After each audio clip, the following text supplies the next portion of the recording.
Bapak sudah berapa lama mengajar bahasa Inggris di SMA negeri? Di SMA negeri saya mengajar sejak tahun 2004 ya. 2004. Pertama di SMA Candiroto. Oh, setelah di SMA Candiroto langsung di SMA 3. Ya, Okay. Kalau di SMA 3 tahun berapa, Pak? sejak tahun 2018. Okay. Ketika di SMA Candiroto juga dalam waktu bersamaan juga ngajar di SMA Paraan. Oh, okay. Pernah double gitu. Oh, Gitu. ya. Okay.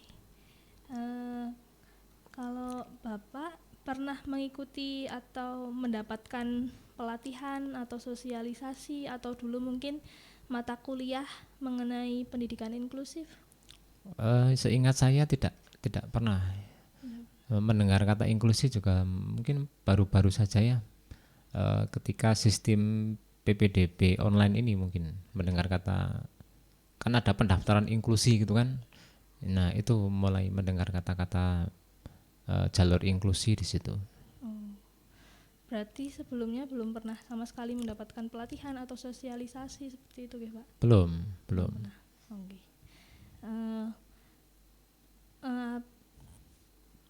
Apakah Bapak mengikuti pelatihan atau kursus profesional terkait pendidikan inklusif? Khusus belum pernah ya. Belum pernah. Mungkin nggak cuma saya ya, hampir semua guru nggak pernah ya. Guru lain pun mungkin nggak, kadang malah nggak ngerti inklusi itu apa.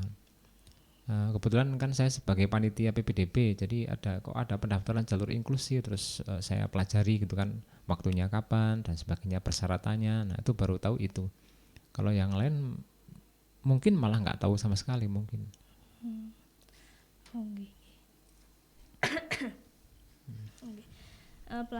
Pertanyaan selanjutnya, dapatkah Bapak menjelaskan pengertian pendidikan inklusi? Menurut apa ya, saya ya mungkin ya tadi nggak tahu nih secara terminologi saya juga kurang tahu. Yang pernah saya dengar lah, pernah saya baca itu di sana nanti suatu pendidikan yang nanti mengakomodasi semua siswa, siapapun dia, terutama ketika di sana ada salah satu siswa yang mengalami difabel ya. Jadi di sana nanti akan disamaratakan dalam kelas itu perlakuannya. Mungkin ada sedikit perlakuan, cuma mereka duduk bersama dengan siswa normal yang lain gitu. Kalau mohon jelaskan bagaimana penerapan konsep pendidikan inklusi di sekolah, kalau Bapak? Penerapan secara resmi tidak diatur ataupun belum diatur lah oleh sekolah itu, karena saya juga pernah mengalami itu kan, ketika di SMA Candiroto itu ada salah satu siswa yang difabel, tidak bisa mendengar. Nah itu seingat yang saya tahu tidak ada koordinasi bagaimana memperlakukan siswa itu, cuma itu inisiatif guru masing-masing aja. Oh, bahwa di kelas itu ada salah satu siswa difabel.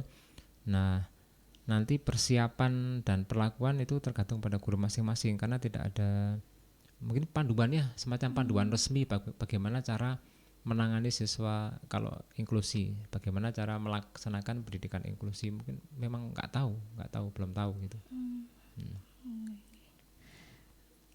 Kalau ini Pak, tentang perspektif atau kebijakan internasional kebijakan internasional terkini mengenai pendidikan inklusi begitu, Bapak ada yang bisa Bapak jelaskan? Nggak tahu ya. Nggak tahu. Jadi secara koordinasi dari pusat ke bawah itu juga belum pernah saya dengar itu loh. Jadi umpama ada itu kan mestinya kan ada semacam diklat kan, bahwa setiap sekolah katakanlah tidak boleh menolak katakanlah kalau ada siswa difabel. Dan di saat PPDB pun kita diwajibkan membuka pendaftaran inklusi, jalur inklusi beberapa minggu sebelum jalur yang zonasi yang umumnya ya. Nah cuma itu aja. bagaimana cara melaksanakan ketika nanti ada itu belum ada petunjuk. Apalagi di apa ya level internasional juga nggak tahu kalau di sana ada kebijakan apa, nggak tahu. Oh begitu. Gitu. Nggih. Berarti kalau kebijakan nasional juga Bapak kurang nganu nggih. Kurang tahu. Oh nggih, nggih. Nah, cuma nanti kalau ada itu kan nanti baru mungkin ya ketika di sana ada salah satu kelas yang ada siswa difabel, bagaimana cara kita melaksanakan sistem pembelajaran, nah mungkin baru dibahas. Sepanjang tidak ada kan tidak urgen ya dibahas kan tidak urgen, tidak ada keharusan lah. Nah mungkin ketika ada baru nanti dibahas mungkin. Kalau kebijakan sekolah ini mengenai inklusi begitu juga sudah dibahas atau belum? Tidak. Belum dibahas. Oh. Karena mungkin kebetulan tidak ada itu, tidak ada. Selama ini belum ada. Gitu. Belum ada, selama ini belum ada. Yang sudah pernah di sekolah yang dulu itu pun secara secara formal tidak ada kebijakan bagaimana cara memperlakukan itu nggak ada, karena belum ada panduan itu tadi. Tidak tahulah kalau ada, mungkin sudah ada panduan mungkin ya, tapi belum saya baca atau belum saya dengar gitu. Belum tersosialisasikan Ya, gitu. mungkin belum tersosialisasikan. Nah itu masalahnya. Mungkin perlu ada sosialisasi lah. Jadi kita nanti ketika tiba-tiba ada siswa yang difabel, kita sudah siap melaksanakan pendidikan inklusi. Gitu. Ya.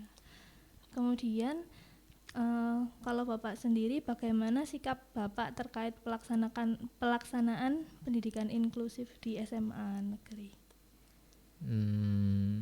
Kita kan ya ibaratnya nanti bisa bersikap kalau nanti ada ya, kalau ada siswanya gitu kan. Nah karena selama ini tidak ada siswa yang katakanlah difabel, jadi biasa-biasa saja gitu. Nah coba nanti kita juga perlu panduan itu ketika nanti ada siswa difabel. Apa sih panduannya?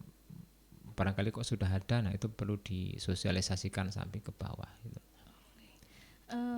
Kalau berdasarkan pengalaman Bapak dulu di SMA Candiroto kan pernah ada siswa yang itu. Terus waktu itu respon Bapak atau sikap Bapak, persepsi Bapak itu seperti apa? Ya, karena pernah ini sebagai sebuah pengalaman. Nah, otomatis ketika mau masuk di kelas itu saya berpikir dua kali, terutama ketika merencanakan pembelajaran, bahwa di sana akan kita temui atau ada siswa yang difabel kebetulan tidak bisa mendengar kan. Nah, otomatis saya tidak memperlakukan sama di kelas itu dengan di kelas yang lain. Terus terang kan ada satu siswa yang tidak bisa mendengar, jadi kita menyiapkan dua plan untuk yang plan A katakanlah untuk siswa yang semuanya normal sudah seperti biasanya. Untuk yang plan B itu di kelas yang ada siswa yang difabel, dalam menjelaskan kita memerlukan bantuan. Nah bantuannya dari temannya dia sendiri, kebetulan sebangku, jadi dia yang bagian menjelaskan itu. Jadi ya memang kesulitan karena nggak ada panduannya gitu loh. Kesulitan. Jadi perlu dikasih panduan gitu.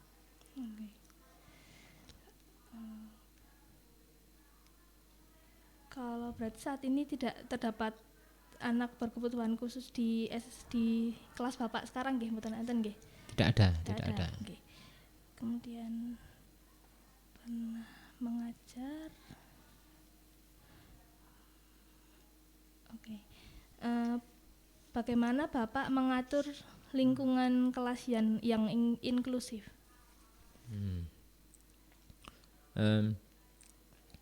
Khusus untuk kelas yang inklusi, siswa yang dianggap tadi difabel itu duduknya di depan, paling depan. Dan di sampingnya itu ada siswa, memang diharapkan ada siswa yang bisa menerjemahkan apa yang guru sampaikan. ya. Eh, Ketika ada PR umpamanya kan, maka dia yang membantu menjelaskan. Walaupun siswa itu bisa membaca ya, bisa membaca, tahu kalau bahasa tulis tahu. Tapi ketika lisan itu terus terang memerlukan satu penerjemah atau apa ya, sebagai apa ya, messenger lah, sebagai penyampai pesan lah kepada dia. Nah, eh, ketika praktek kan siswa kan juga kadang praktek untuk bahasa kan, ketika speaking kan repot ya untuk inklusi kan. Nah, kalau yang lain itu menyampaikan dengan lisan, kalau dia adalah menyampaikan dengan sebisanya lah, dengan gesture lah, dengan gerak ya, dengan isyarat-isyarat begitu. Itu pun diterima, nggak masalah gitu kan. Yang penting sudah bisa menyampaikan dan bisa kita mengerti apa maksudnya gitu. Oke. Itu saja Pak.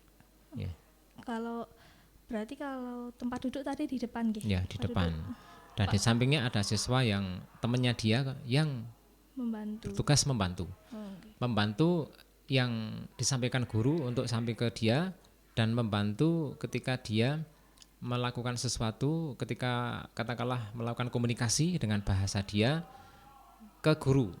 Jadi gurunya juga paham karena bantuan siswa itu. Jadi mungkin kebetulan kita cuma beruntung ya, ada siswa yang mengerti bahasanya dia. Nah mungkin PR-nya nanti ketika ada anak yang berkebutuhan khusus umpama kok tuli tadi, ya memang diharuskan menurut saya kok ada satu entah itu siswa atau siapa yang bisa menjembatani komunikasi antara siswa dengan difabel tadi, dan sebaliknya dengan siswa yang tadi ke guru gitu. Kalau metode pengajaran bahasa Inggris yang Bapak gunakan untuk melayani siswa berkebutuhan khusus gitu apa Pak? Nah itu kesulitan juga ya. Yaitu metode yang kami sampaikan yang kira-kira bisa diterima semua anggota kelas kan. Jadi ketika menyampaikan materi berupa metode ceramah umpama kan, nah satu siswa yang membantu itu nanti membantu menjelaskan ke siswa yang difabel tadi. Nah ketika dengan metode gambar itu tidak ada masalah ya, ketika metodenya kok katakanlah audio visual umpama kan, visual. Nah untuk yang audio itu yang memang perlu bantuan siswa yang bisa mengerti bahasanya. Jadi saya perbanyak ketika itu ya, agak kerja keras karena beda kan, bedanya nanti di situ. Kalau mungkin di kelas yang lain metode visualnya hanya sedikit, gambar-gambarnya sedikit, kalau di kelas itu agak banyak, gitu aja bedanya di sana. Nah ketika ceramah itu yang agak repot ketika kita menjelaskan. Jadi itu untungnya ada siswa yang bisa mengerti bahasa mereka sehingga bisa menjembatani. Jadi kita perbanyak visual memang. Berarti di paling kelas itu paling beda sendiri gitu. Iya, ya visual kan. Mau ceramah ya harus itu ada penerjemahnya tadi. Kebetulan siswa yang membantu tadi kok tidak masuk, ya memang agak kesulitan banget ya. Jadi guru harus, mungkin PR-nya harus belajar bahasa-bahasa dasar ya, bahasa-bahasa dasar. Kalau kebetulan kok siswanya difabel karena tidak bisa mendengar gitu.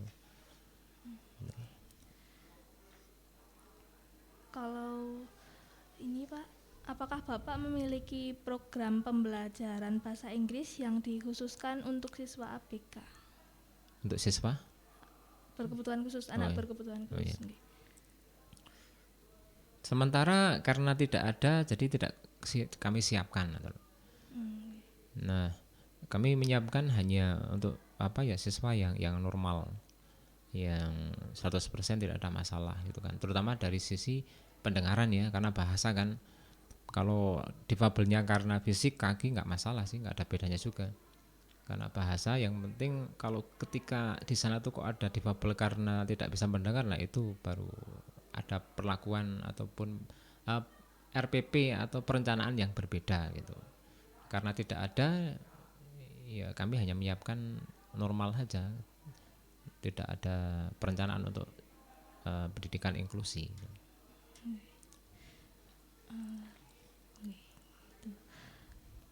Kalau selanjutnya Pak,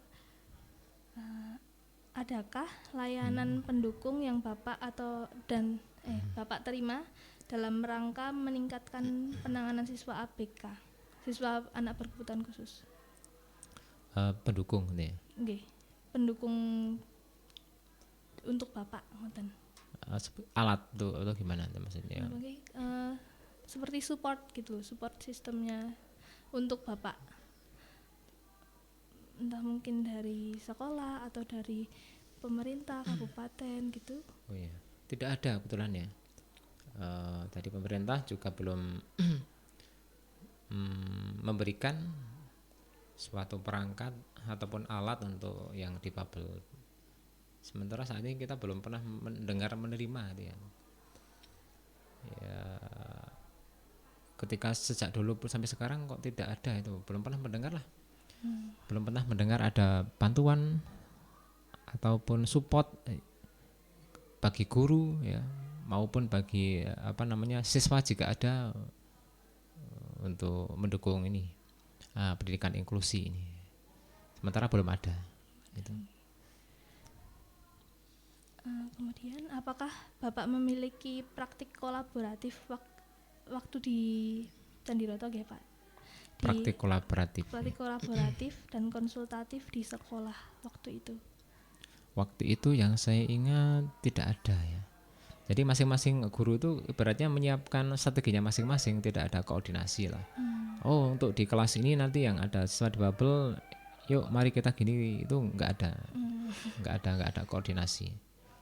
Jadi semua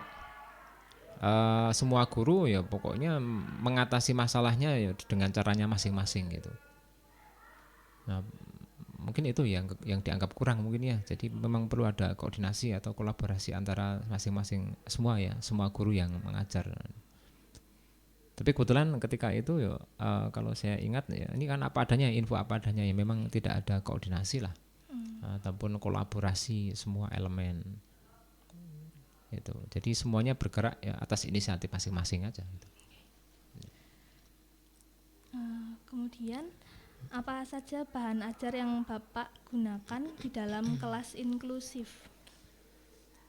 Bahan ajar kalau materi kan kita dasarnya tetap dari pemerintah kan, katakanlah KD-nya kan tetap sama. Jadi di kelas itu dengan kelas yang lain pun mendapatkan kompetensi dasar yang sama. Cuma hanya berbeda di metode mengajarnya itu yang terus terang berbeda dengan kelas yang lain itu. Kalau perlengkapan lain apa yang Bapak gunakan untuk mendukung kelas inklusi itu? Perlengkapan ketika itu yang saya pakai adalah karena saya sering menggunakan berupa visual, gambar-gambar maupun video. Nah, saya sering pakai alat proyektor ya, LCD proyektor gitu. Nah, itu yang kebetulan di kelas kan sudah tersedia itu. Jadi itu bisa sangat membantu lah. Sehingga katakanlah bisa menjelaskan materi dengan cara visual atau gambar yang bisa diterima baik anak yang lain maupun anak yang difabel tadi gitu.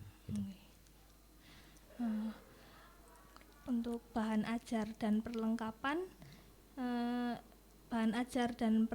apa yang Bapak butuhkan untuk menangani bermacam-macam kebutuhan siswa? Bermacam-macam yang isinya macam-macam ya tadi ya. Jadi nah ya yang diperlukan menurut saya ya, ini yang sudah atau yang akan datang ini kira-kira?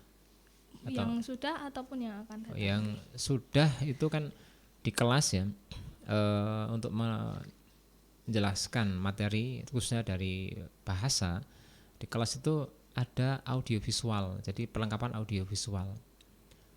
Nah, umpama kita mau listening ya di kelas itu sudah bisa melaksanakan listening gitu kan. Nah, untuk siswa yang inklusif tadi yang dibabel kan nggak mungkin kan listening kan, dia nggak mendengarkan. Nah, maka untuk itu yang memang agak repot di kelas itu memang akhirnya tetap tidak sama dengan kelas yang lain. Kalau di kelas lain itu mungkin listening sebagai satu-satunya untuk mengetes kemampuan mendengarkan, ya di situ ada dua berarti kan, siswa yang normal pakai listening, siswa yang difabel ya tetap nggak bisa listening kan, tetap mereka harus pakai gambar dan tetap harus nggak mau tetap berbeda kan, berbeda. Nggak bisa kalau listening itu disamakan dengan gambar kan, nggak mungkin kan, itu sesuatu yang berbeda. Cuma untuk menyampaikan informasi yang dia tahu, yang dia ingin sampaikan, ya pakai gambar, tetap pakai gambar gitu kan. Kalau enggak ya pakai kode-kode yang dia tahu, bahasa yang dia tahu, berupa apa namanya, eh, gerakan ya mungkin ya semacam bahasanya dia lah itu. Kalau ke depan mungkin kalau memang ada yang paling urgen menurut saya, karena dulu memang kesulitan itu adalah seorang penerjemah bahasa. Walaupun tadi ada tapi kan nggak sebagus kan. Jadi ketika ada inklusi di dalam kelas, terutama yang tidak bisa mendengar, harus ada satu penerjemah itu, karena guru nggak mungkin dalam waktu singkat belajar bahasa gesture ya, bahasa nggak tahu istilahnya apa tuh, bahasa isyarat ya, nggak mungkin. Jadi umpama nanti akan ada, kebetulan ada, harus ada satu lah penerjemah di sana itu. Untuk kesulitannya nggih Pak, apakah Bapak Ibu mengalami kesulitan atau tantangan dalam praktik mengajar bahasa Inggris di kelas inklusif? Iya, terutama ketika kan bahasa itu kan ada 4 ya skill ya, 4 keterampilan, yaitu mendengarkan, berbicara, menulis, dan membaca. Pada saat dia tidak bisa mendengar kan nggak mungkin listening itu sebagai satu-satunya kan, tetap dia ada minusnya di listening, itu aja. Jadi kesulitannya ketika mau listening gitu loh, mau apa namanya, katakanlah mengetes listening bagi siswa yang lain kan perlu itu kan listening kan, nanti mereka akan menghadapi umpama tes TOEFL, IELTS atau ujian ketika itu kan masih ada ujian nasional juga ada listening, itu kan perlu berkali-kali kan. Nah, pada saat itulah saya mengalami kesulitan untuk yang itu. Terus bagaimana nanti kalau ada ujian itu kan, ujiannya listening, untuk umum nanti ada ujian. Sekarang kan tidak ada listening sebagai ujian, sebagai alat untuk menentukan anak itu lulus atau enggak. Nah, pada saat itu memang anak itu ketika lulus memang ada, ketika itu pas bahwa tidak ada semacam ujian untuk sebagai penentu lulus ketika itu ya, kelas 3-nya kebetulan tidak ada. Kalau itu nanti kok sebagai penentu lulus padahal di bahasa Inggris itu ada listening, itu kan jadi repot sekali. Jadi pemerintah mungkin harus mengganti alternatif ujian listening itu dengan cara yang lain itu.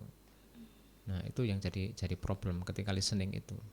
Karena ini bahasa kan, nah, kecuali kan olahraga nggak masalah, karena bahasa itu kan 4 skill itu kan sehingga -1 kan, minus listening itu.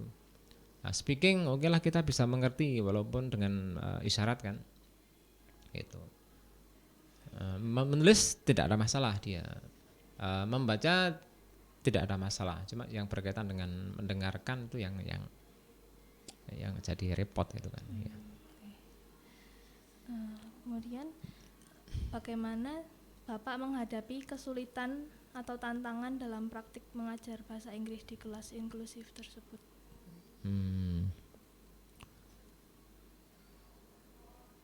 Ya agak repot ketika itu memang. Tantangannya kan tadi ya, ketika listening itu kan. Nah, kalau untuk menyampaikan materi kan alhamdulillah ada tadi teman yang bisa menjembatani gitu kan. Nah, begitu mau tes listening itu kan tantangan paling berat di sana.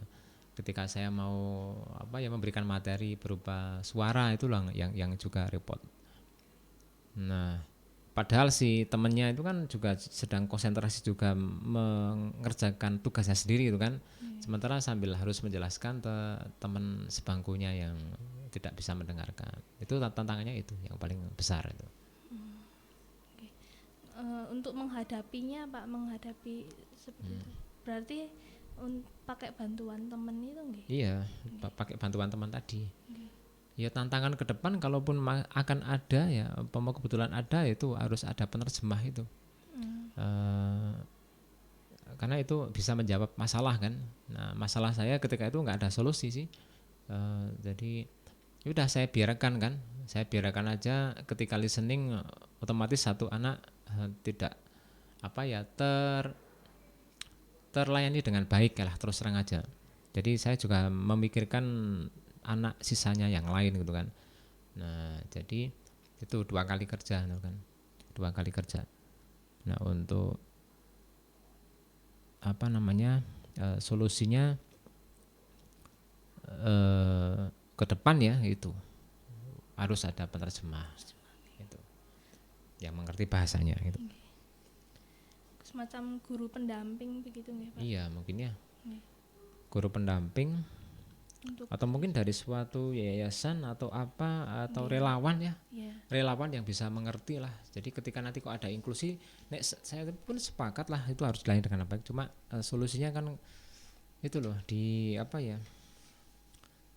bahasa lah, di bahasa itu kan harus ada jembatan yang menjembatani antara guru dengan anak difabel yang tidak bisa mendengarkan, dan juga apa yang ingin dia sampaikan juga tersampaikan kepada guru itu kan. Jadi memang di kelas itu harus ada itu istilahnya apalah namanya ya, penerjemah atau apa ini, guru pendamping guru pendamping yang mungkin lebih yang nggak harus profesional banget ya mungkin ya, atau mungkin ke depan salah satu keluarga kan sudah mengerti mungkin ya kalau salah satu keluarga kan, jadi nggak harus dari kalangan profesional atau dari relawan, mungkin salah satu keluarga yang bisa mengerti harus duduk di sana mendampingi gitu kan di kelas itu, sehingga apa yang guru sampaikan bisa ditangkap juga untuk ke anak itu dengan hampir sama dengan siswa yang lain lah gitu. Oke pun Pak, begitu saja. Itu aja. Ya. Untuk pertanyaannya. Ya, rencana terus sambil mau kemana saja? Setelah ini ke Candi. Ini saya matikan ya? Nggih, matikan.